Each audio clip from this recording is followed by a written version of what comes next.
I'm Dani, that witch next door, and you're listening to That Witch Podcast.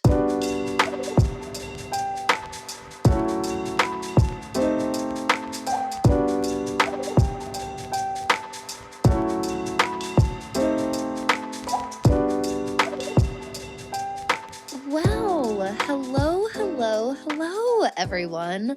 Welcome to another episode of That Witch Podcast. I'm Dani. I'm that witch next door. I'm going to be your host, your guide, your mentor, and instructor in all things magic, witchcraft, astrology, and witchy business.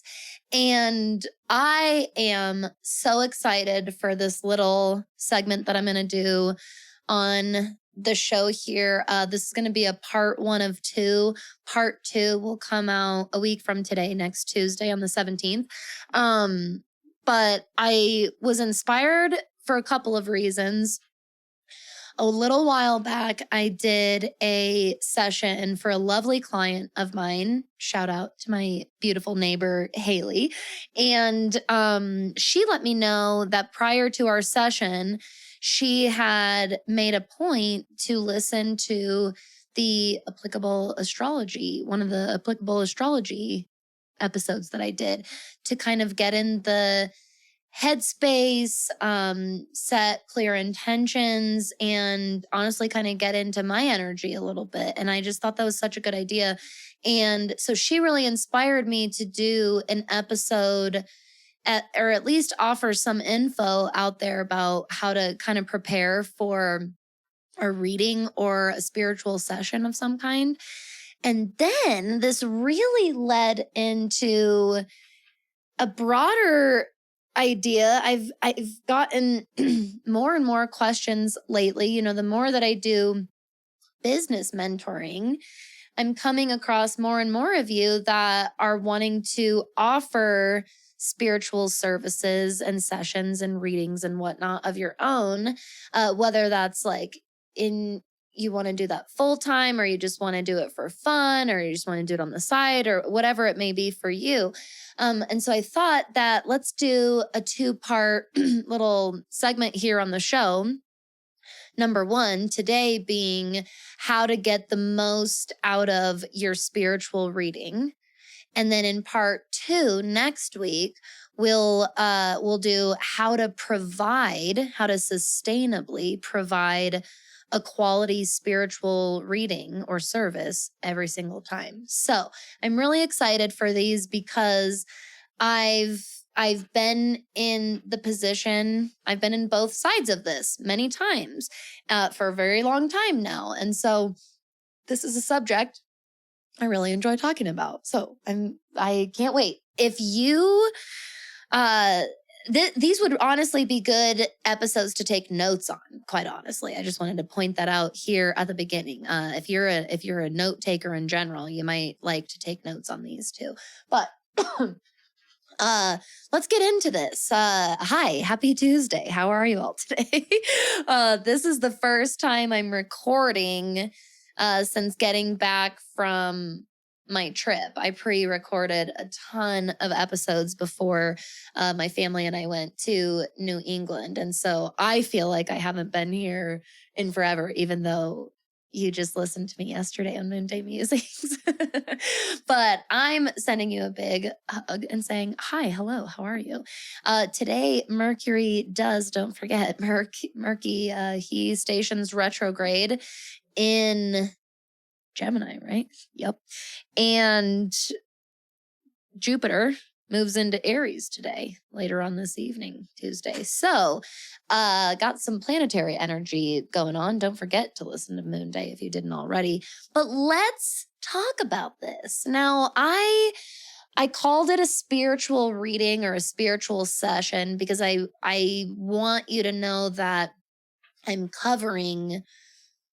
giving an umbrella here to lots of different kinds of spiritual services. So this could be, both of these episodes can apply to professional tarot readings, astrology readings, spiritual coaching, spiritual mentoring, past life regressions, Akashic record readings, healing sessions and ceremonies, Reiki sessions or energy healing sessions. Okay, literally anything. I really tried to make the information as broad as possible so that it could apply to any type of spiritual service, because the building blocks and the headspace and the energy that you want to be in really is, at the end of the day, the same, service to service. So let's start at what I guess I would call the beginning. When we're thinking about, in this episode, we're going to be sitting in the customer or client's POV. Okay. That's where we're all sitting. Those are the eyes that we're looking through. We are customer, we are client in this episode. And then next time, all of us will change shoes and we'll be the spiritual service provider. Okay. Now, when we think about the customer or the client journey, some of the first stops along this journey before you have a reading or a session is going to be booking the actual service, right? And there's tons, honestly, before that in the journey. Usually you find that person, maybe you've been following them for a while, maybe you've consumed different kinds of their other content for a while, and now you want to book an actual service with them that they offer. One of the first things that we're going to come across that we need to talk about, and I figured, why the hell not? You know that we get real around here. Let's talk about the price. We need to talk about price. We got to talk about money. We got to talk about the most taboo part of all first, in my opinion, because let's just break past the most awkward layer so we can take care of that. And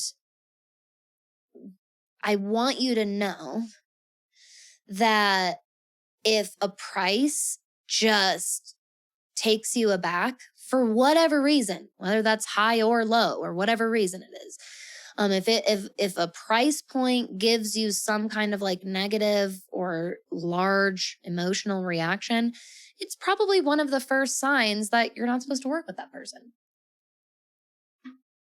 Now, I want to make this abundantly clear.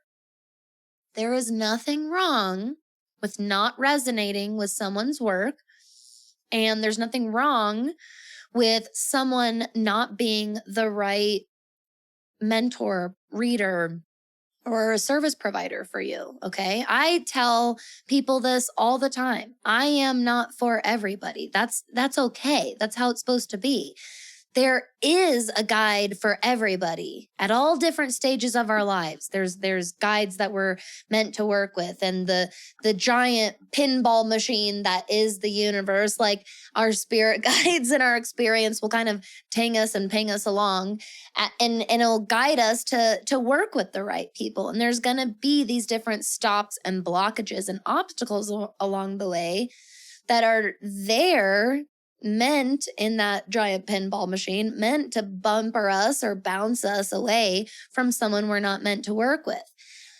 A big beneficial step in being a client and really getting to get the most out of your spiritual service experience is to be able to step outside of your human judgments, attachments, and emotions, okay?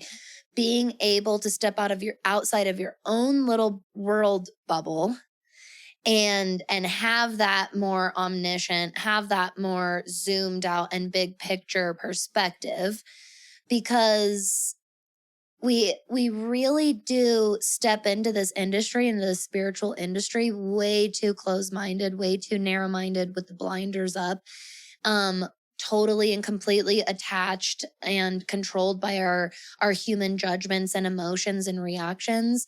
And we wonder why we didn't get anything out of the service. And it's because we weren't open to it, quite honestly. To have a spiritual experience, you have to be in somewhat of a spiritual, energetic space yourself. Okay? I repeat.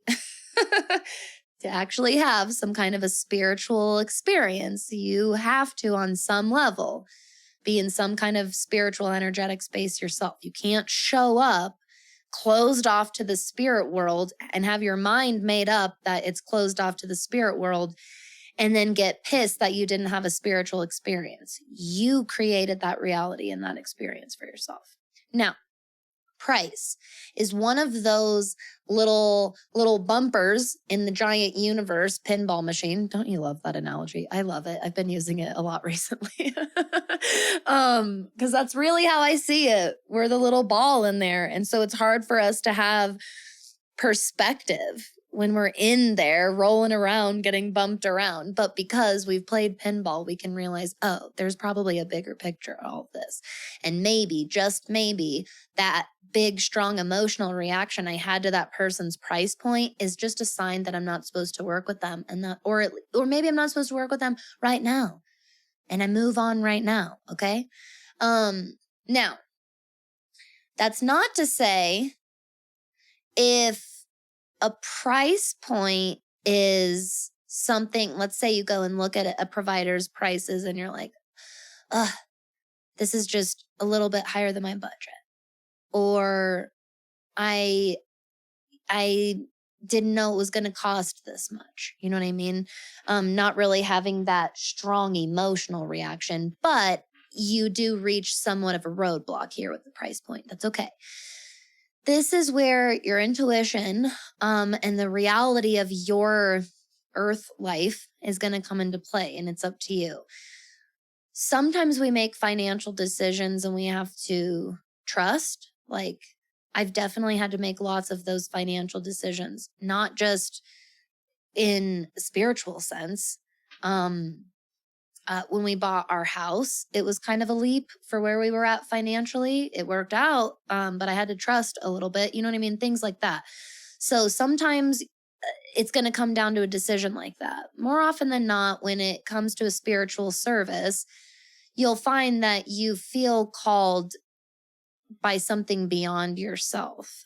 And this makes a lot of sense. The universe is probably calling you or pulling you or guiding you to that person.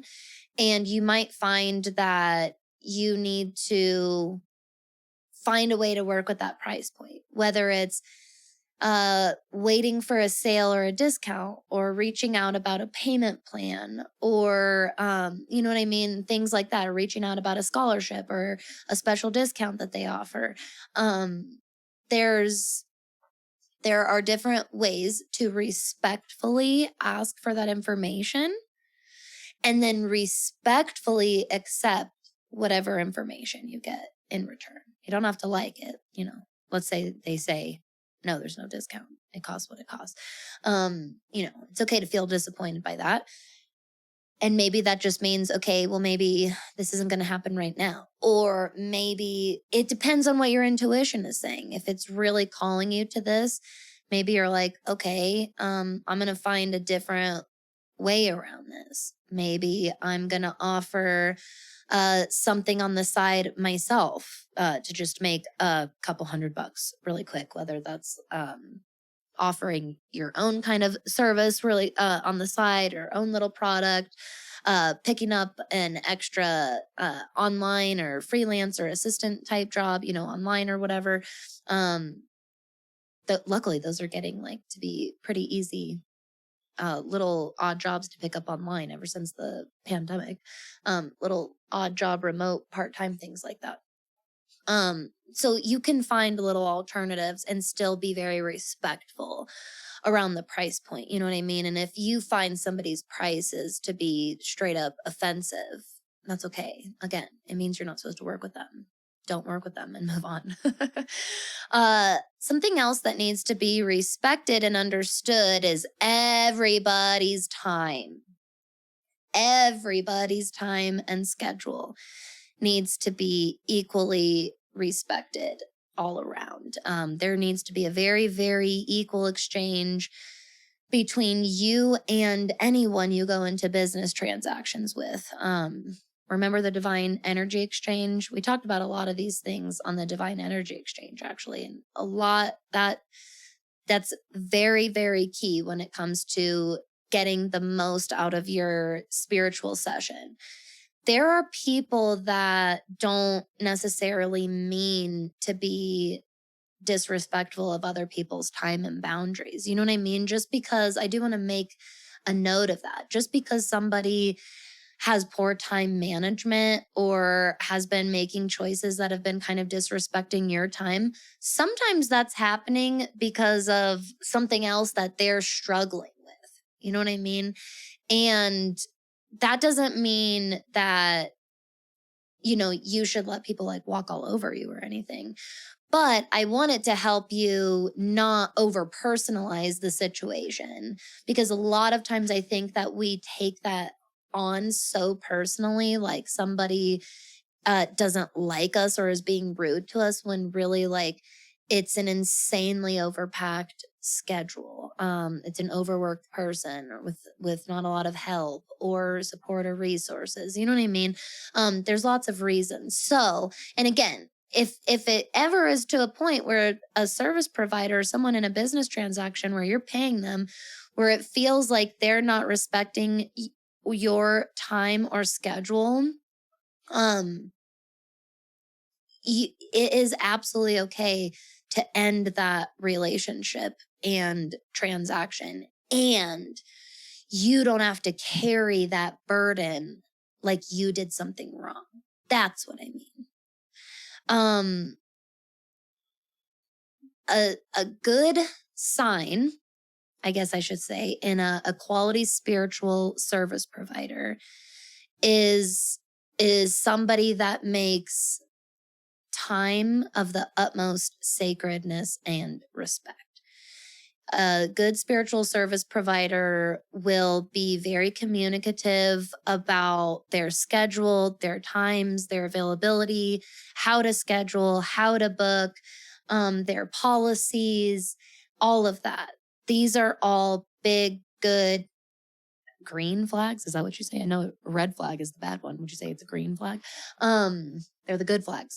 It's a good sign of a quality spiritual service provider when they talk about and clearly demonstrate that time is of the utmost importance. So that's a really, really big, good sign. And a spiritual service provider, and we'll talk about this on the next episode. So if you are a spiritual service provider and you struggle a lot with time management and stuff, that's okay. We'll work on some tips and stuff next time. But I will say that a sign of a potentially lower quality session, it doesn't necessarily mean the service provider is low quality or a bad reader or anything, but they might be at a time in their business or life where they're not giving the best quality sessions or readings. A big sign of that, a big red flag, if you will, is somebody who has really, really inconsistent scheduling and schedule changes, very non-communicative about these changes, does not even have any policies, let alone communicates their schedule policies or boundaries to you at all.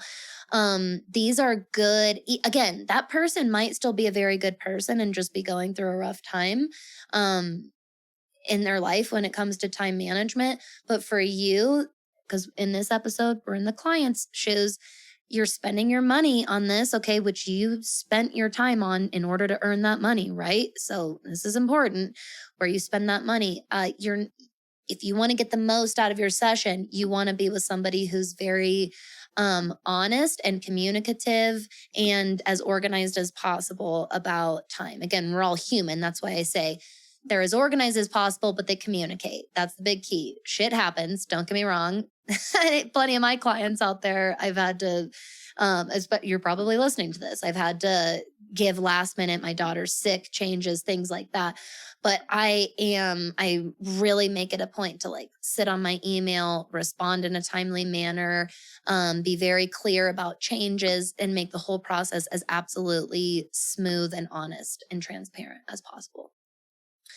Now, after you have found a spiritual service provider that you align with, you're able to pay for this in whatever manner that ended up being. You have now booked that service and it's at a time that it works for both schedules and all of these different things. Now you've got an appointment on the books. Let's talk a little bit about preparing for the reading. So I really love that tip from Haley. Like I said, again, thanks, Haley. It was a really great tip. To listen to a podcast episode. So like if it was a reading with me, it's a really great idea to listen to one of my podcast episodes because you're going to really get into my energy. I just thought that was awesome. But it also made me realize, like, let's say you were just getting a tarot reading at the metaphysical fair in your town this coming weekend. I don't know. I pulled that out. And you don't necessarily know who the reader is going to be, for example. You could just listen to an occult or spiritual podcast in general the week of leading up to, or maybe the night before you do your own tarot reading. I just thought that it was a really great idea to use some kind of external source like that to kind of get into the spiritual vibe and headspace. So this really leads me into one of the most important steps of preparing for a good spiritual session or reading, which is setting intentions. And it's so funny that I have to freaking remind people of this so often, because as witches and energy workers, like 90% of what we fucking talk about is setting my intentions. I'm planting the seeds, my manifestation, setting intentions. And then we go get a spiritual service and we show up and the person is like, okay, is there anything that you wanted to talk about or explore today? And we're like, I really hadn't given it any thought. Why? Why did we, of all things, why did we not give that any thought? And the reason is, and this is super important, the reason is because when it comes to providing services in general, and again, we kind of talked about this on the Divine Energy Exchange episode, we put way too much of our responsibility. We seriously go into like a codependent relationship a lot of times when we go into almost any type of service exchange or service transaction. It's really crazy. Whether I just learned about the world of nannies, meaning from the nanny's perspective. I found this amazing account and now I wish I could remember what it was called and I can't, and I'm so sorry. But she just shared really interesting, and I'm not even looking for a nanny. This was a total click hole that I got down. I am not even looking for a nanny, but I happened upon this and it was so interesting to me. And it was all about, how to, again, get the most out of your nanny experience, basically, by understanding things through the perspective and mind space of your nanny. And I learned how incredibly codependent these parent employers can become on nannies. And there are actually a lot of other different terms, because some, again, I can't remember the title, but some nannies, they're not nannies. They're like part-time home organizers or house helpers, some of them are called, or whatever. It's not always helping with just watching kiddos. Sometimes there's other tasks involved. And this can be a little bit of a slippery slope into some dependency. And this was just one industry example, obviously, that was really different from spiritual. And that's why I wanted to show the connection that it really happens just in the broader scale of service type transactions. There's a potential, if you will, for over dependency here. And we really need to be mindful of this. We need to know this, number one, and we need to be mindful of this going into especially spiritual types of service transactions, because the topic and the areas that we're exploring, I mean, these are extremely sacred and extremely vulnerable and extremely intimate areas of our lives that we're exploring with someone that we might not have ever even met before. Okay, so it's really, really important to go into this experience, into this session, into this reading with your own intentions, and we don't accidentally or inadvertently show up and essentially expect someone to set intentions for us? I mean, how silly does it sound when I say it that way? But that's essentially what we're doing. I don't mean to make anybody feel bad because we've literally all done it. I have done it myself too, and shown up and been like, no, I just want a general session. I just want to see what comes up for you. And I think really where this comes from is we're trying not to like influence with our bias. But people, I need you to influence with your bias. Like, there's nothing wrong with your unique experience. You're going to make, yes, the biased connections that you're going to make, but we need those. They're useful. This is your freaking life we're talking about here. If I've never met you before as a service provider, like, I need some of your bias. I need to know how you tick. You know what I mean? I need to know which way you lean on certain things, if you will. So don't be afraid to show up as your authentic self, and definitely take your power into your own hands and set some intentions. You can do this prior to your reading as a preparation thing. One of my lovely other clients, shout out to Mary Sue, she does a tarot reading before our sessions. She's one of my mentorship clients. And so we meet every other week. And before our calls, she does a tarot reading and sends it to me, usually the night before, the morning of. And then we usually talk about it at the beginning of our session. And it just beautifully sets the tone from her point of view, which is what I need. I'm doing a session for her. I want this to be as guided for her as possible. So preparing and setting intentions ahead of time, wildly beneficial, okay? But you also want to do your spiritual hygiene basics. You don't want to forget to ground, cleanse, and protect prior to any kind of spiritual service, because just like we've talked about so many times on the show, it's important to do that before any kind of spiritual work. And guess what? A spiritual service is doing spiritual work. So you need to do your grounding, your cleansing, and your protection visualization or magic before you go into session. Whether, again, that could be the night before, could be the morning of, it could be minutes before you log on to Zoom or walk in the door, whatever it looks like for you. But those are my best tips for like the beforehand preparing. And then do not be afraid to ask quality questions. And this goes for before, during, and after, in my opinion. And, we'll credit it to my Gemini Mars, but I'm a huge fucking fan of question asking. I'm a huge proponent of questioning. And there is a respectful way to do this, of course, which is why I said ask quality questions. Be just as intentional and purposeful with your questions as you are with your intentions that you cast, okay?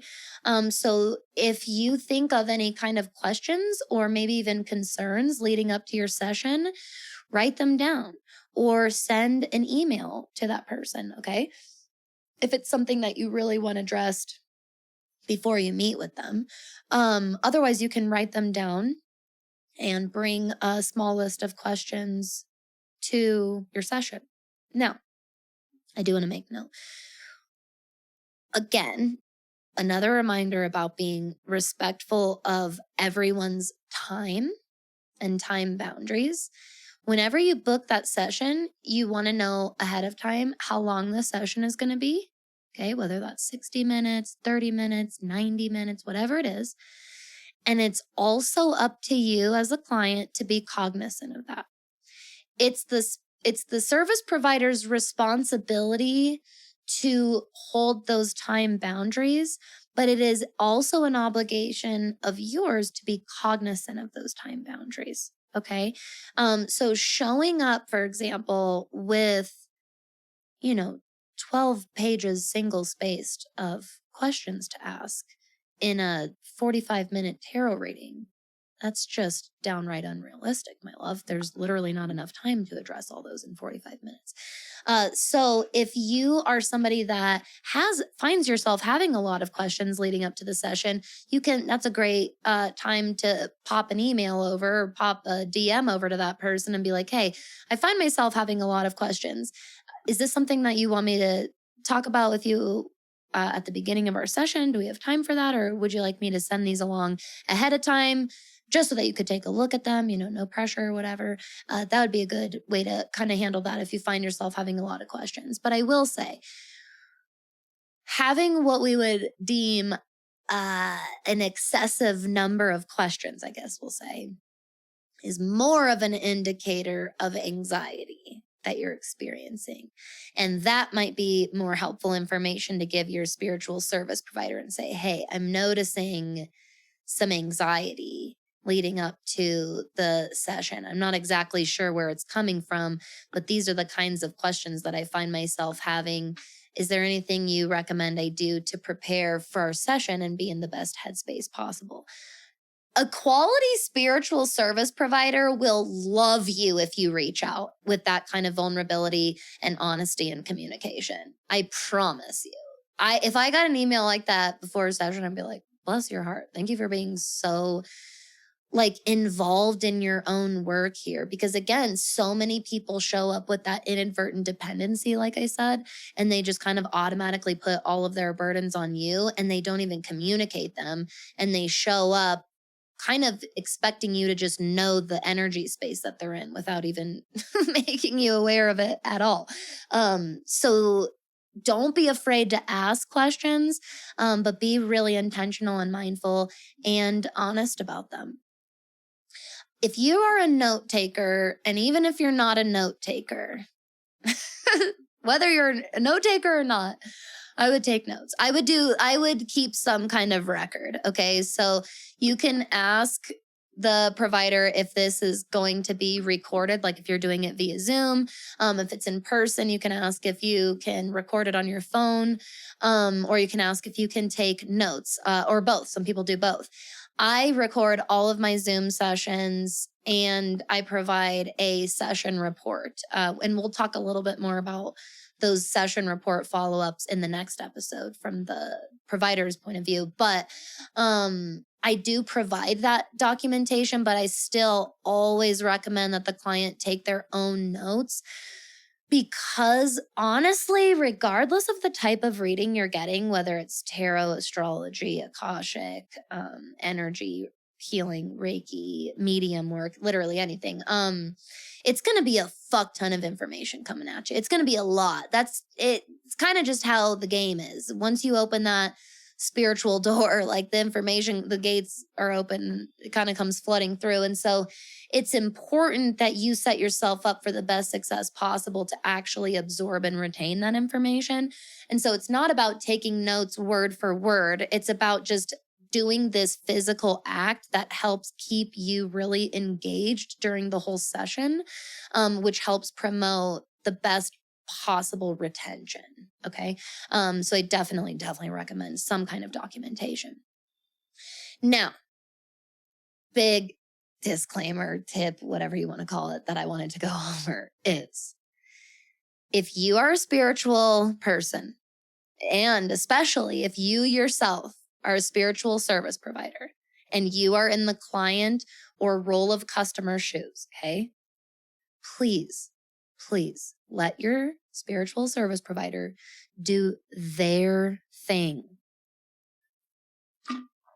This is not the time to critique how somebody shuffles their cards, how someone picks a card. That happened to me once. Oh my God. I'm just gonna tell you this story, I guess, because it's really helpful information and this is very, very common. So in my earliest days of reading tarot professionally, which was the very first spiritual service that I ever offered for actual sale, in my very, very early days, like one of my first group tarot kind of events I was part of, one of the clients in this large group ended up at my table, and I'll be honest with you, just showed up ready to take me down. Like, I don't know where this person was from. I don't know what their motives were, and I don't know what this was all about. But even in my intuition, I was like, oh my God, I could definitely tell.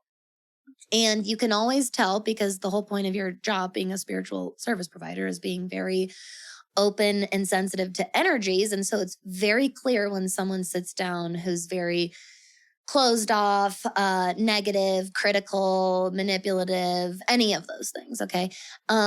It's easy to tell because you're already really open and sensitive to all of these things. And those are big, strong, easy to spot energies. And so from the moment she sat down, she was ready to prove me wrong. She showed up knowing it was going to be a shitty tarot reading. And lo and behold, it was. Of course it was. And I don't mean it was a shitty tarot reading because like I gave a shitty tarot reading.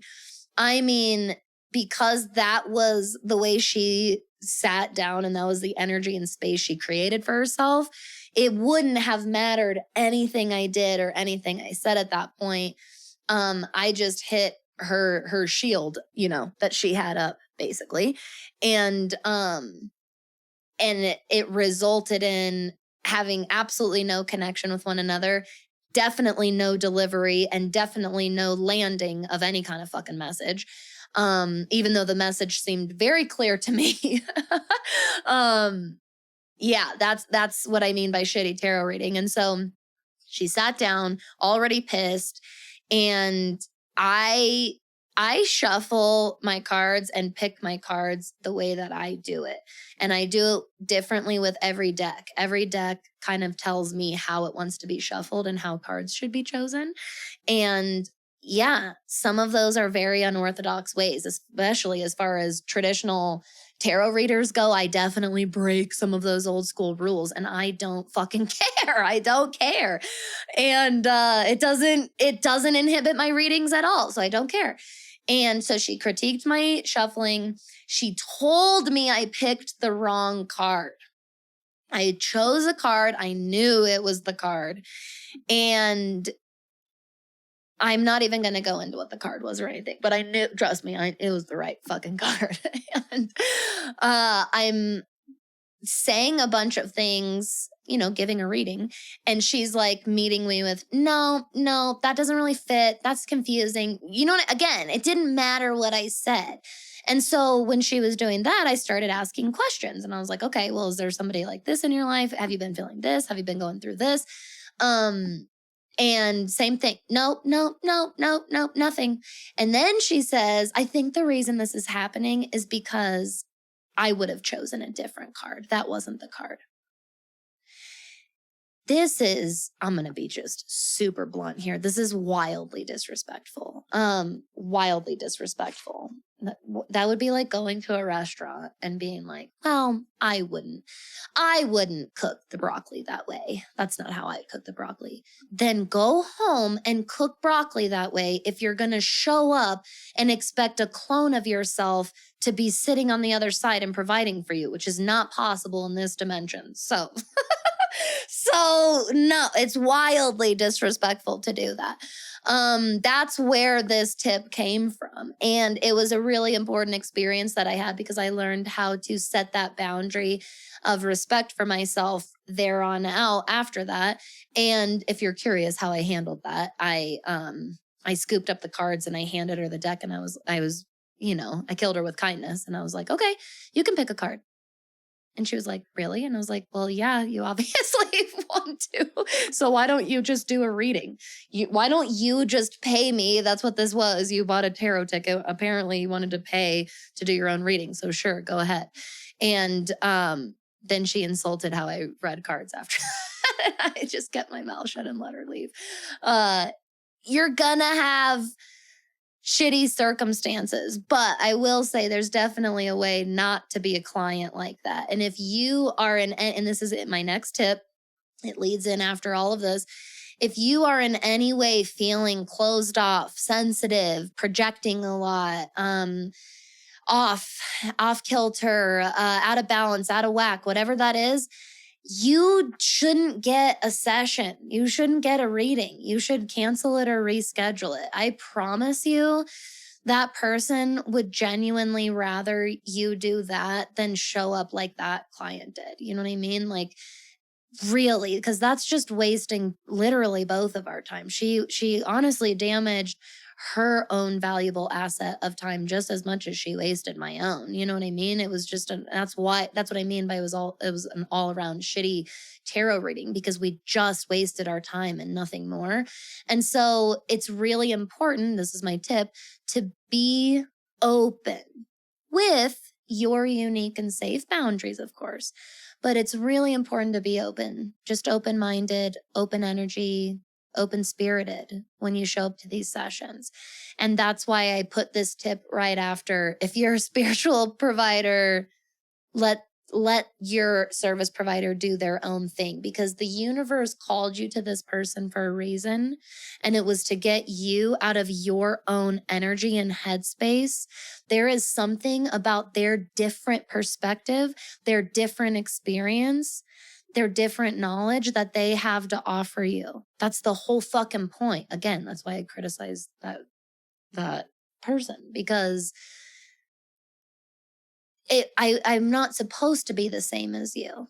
That's not the point of getting a spiritual service from somebody else. The whole point is that it's different, which means an integral part of getting the most out of your spiritual reading or session is being as open as possible. Again, we still want to have safe boundaries. You don't need to, nor should you share any kind of information that flat out makes you feel uncomfortable to share. Okay. Sometimes you might find that there's a subject with one reader that you do not feel comfortable exploring, and then another reader or spiritual service provider that you meet with that you feel totally comfortable talking about that topic with, okay? So listen to those little signals that your body gives you. And if you feel insanely closed off about a certain subject, that might be something in your private, safe shadow work time to start beginning to explore, okay, why am I this strongly closed off to this? How can I find a safe outlet or safe space to process through this, so I'm not just suppressing these feelings within myself, okay? So being as open with your unique safe boundaries as possible, absolutely fucking key to getting the most out of your experience, okay? Now, post reading session stuff, it's very normal to feel I always tell every client, it's very normal to feel super overwhelmed at the end of a session, and like you just got this huge download of information, and like, I'm gonna have a bunch of questions, but for whatever reason right now, I can't think of a damn one. That's very, very normal for that feeling. And that's why, like I mentioned at the beginning, do not be afraid to ask quality questions, not just before, not just during, but also after your session as well. Because these different messages that we receive during our readings from these people, from these service providers, the actual meanings and the real landing of the message might not happen for weeks after your session. It just happens sometimes. And it's okay if when that breakthrough, or that you make that connection finally, even weeks later, if there's something that just, oh my God, came through that you just feel called to reach out to your spiritual service provider about, whether it's asking a question or giving feedback or sharing a thought.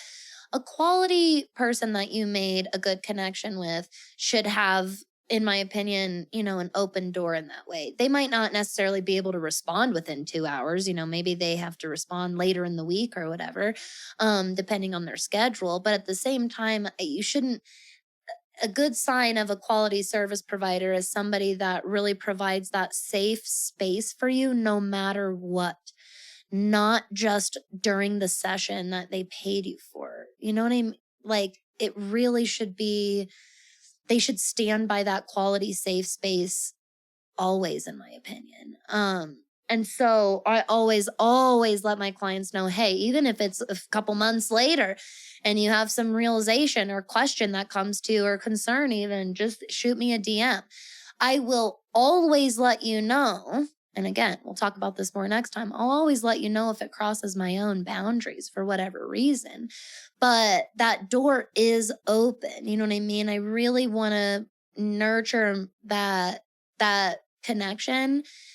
And I want to give validation to that experience, that sometimes it just takes a while for that information to really land. And you're not always going to perfectly be able to get to all the questions and concerns that you had in the session. So don't be afraid to respectfully reach out later on afterwards. Okay. Don't feel like you have to just suppress those questions within yourself. And then lastly, last couple of things here. The best way, let's say that you just had a really, really bad time. I mean, whether for whatever reason, because there's seriously so many reasons. You were having an off day. They were having an off day. The connection felt off. There was a lot of technical errors. There's a bunch of scheduling errors. You didn't vibe with them. You didn't resonate with anything they told you. Things that they told you felt like red flags or anything, literally anything. I recommend first, depending on what it is, talking with your support network already around you, people that you know and trust, and being like, hey, this was my experience with this person. What do you think? Is it something I should just vent about and move on? Do you think I should reach out to them? Again, to people that you trust and that support you, because they should help guide you, but ultimately follow your intuition. And you feel called to it, I would reach out to them and just say, I'm really sorry. I don't mean this personally or as an attack on you, but I really had a hard time with that reading. It just didn't fit very well for me. At least it's important to advocate for yourself, because again, that was your money that you spent, and you also spent your time. I know that they spent their service time with you as well. And I love that those clients out there that are so respectful of that.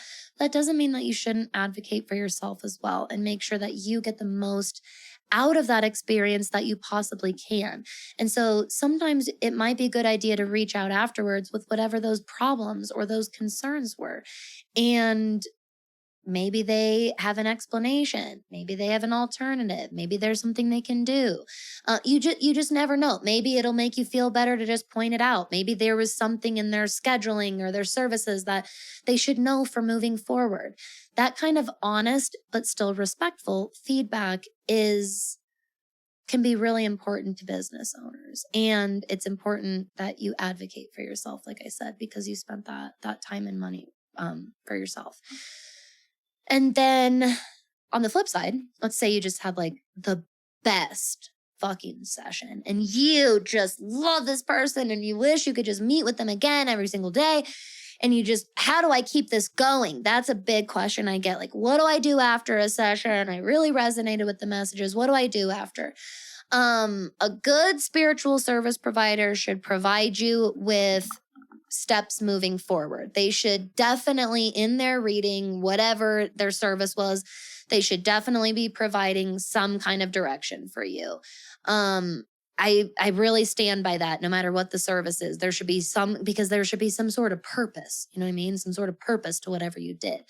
And if you're like, I can't get enough of this person, I just want to gobble up all of their services and stuff, the best way to support your spiritual service provider that you just love, and let's say you're not able to just like book with them, right? The best way is to follow them on their platforms, shout them out on your platforms, but to genuinely refer them and review their work. This gets overlooked so much, and it's so important. And it's why I put it in the customer portion of these episodes, because it really is the customer's responsibility. I guarantee your service provider sends you some kind of referral link or review link afterwards. And it's so interesting to me how many clients shy away from the review. even though sometimes they'll send a message afterwards, like a week later, saying how amazing it was. And then you send a review link and you get ghosted. I don't really know what it is. I think it's because posting a review sounds very daunting. And I think most people's kind of natural just projection, I'll be honest, and defense to that is like, well, I don't have time and I'm busy. All right. Well, that is genuinely the best way to support somebody. I mean it, especially a small business owner, whether it's retail or service, quite honestly.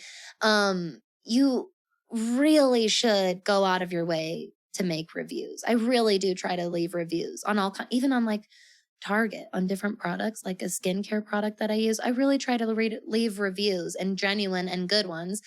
Why? Because I guarantee, just like me, most of you are review readers. We really rely on those. It really is this organic portfolio for that person or that product.